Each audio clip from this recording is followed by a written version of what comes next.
In the annals of history, there exist tales that blur the lines between brilliance and infamy, stories that echo through the corridors of time, leaving indelible marks on the fabric of human consciousness.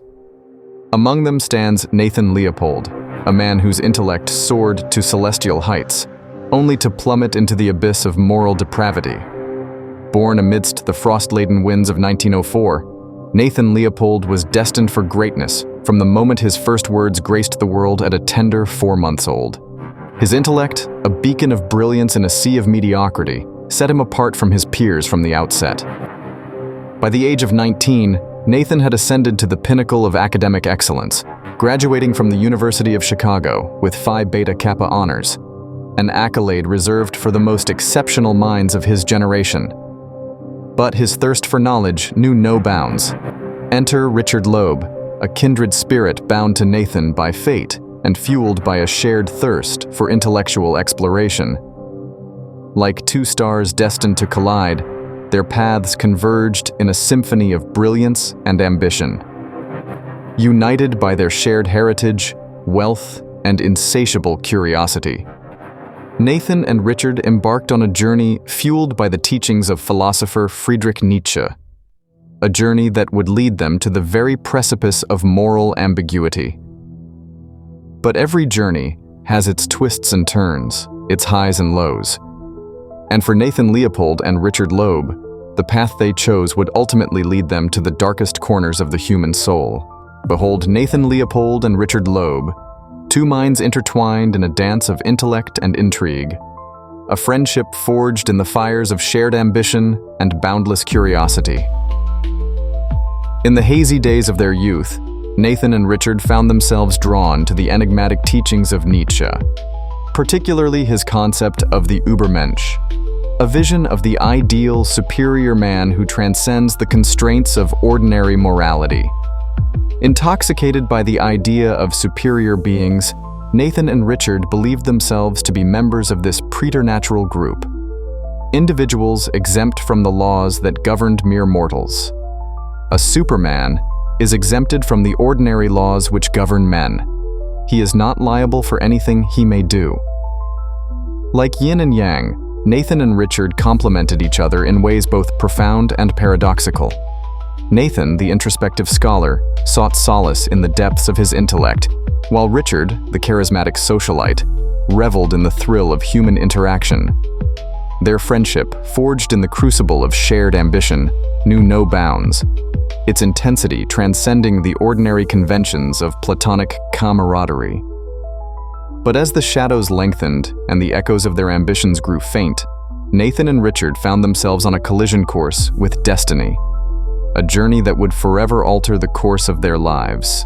As the whispers of their philosophical musings gave way to the clamor of their darkest desires, Nathan Leopold and Richard Loeb embarked on a journey that would forever stain the fabric of their souls, a journey fueled by ambition, arrogance, and ultimately, tragedy. It began innocently enough, with petty thefts and acts of vandalism serving as the prelude to a sinister plot that lay dormant within their minds. But as their hunger for recognition grew insatiable, Nathan and Richard found themselves teetering on the precipice of moral oblivion. And so they set their sights on a target, a young boy named Bobby Franks, known to them both as friend and victim. With cold calculation and ruthless precision, they lured him into their clutches, sealing his fate with the stroke of a chisel. As the echoes of their crime reverberated through the streets of Chicago, Nathan and Richard retreated into the shadows, their hands stained with the blood of innocence. Yet, even in the midst of their deception, a glimmer of arrogance shone through, a hubris that would ultimately seal their fate.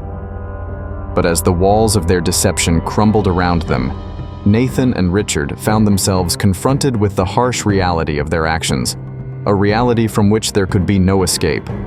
For in the end, it was not their intellect that defined them, but rather the darkness that lurked within their souls, a darkness that consumed them both in a tragic tale of hubris and despair.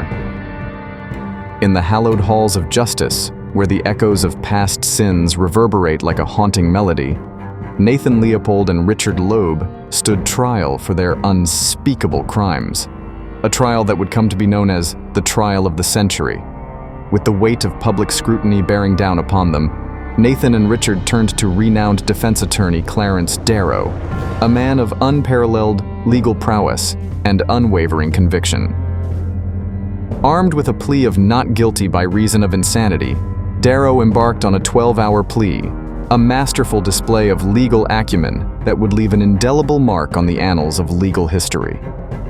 Clarence Darrow, gentlemen of the jury, I implore you to look beyond the crimes that have been committed and see the humanity that lies beneath. For in the heart of every man lies the capacity for redemption, a chance to atone for past sins and embrace a brighter future. And so, the trial came to a close, the judge swayed by Darrow's impassioned arguments, sentencing Nathan and Richard to life in prison, a fate tempered by the mercy of a compassionate judiciary. For Nathan, prison became a crucible of transformation, a chance to repent for past sins and pave a path towards redemption. Through tireless efforts to improve prison conditions and uplift his fellow inmates, Nathan sought to atone for the darkness that once consumed him.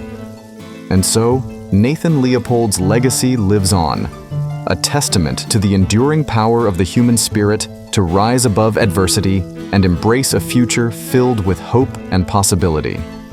For in the end, it is not the crimes of our past that define us, but rather the choices we make in the pursuit of redemption.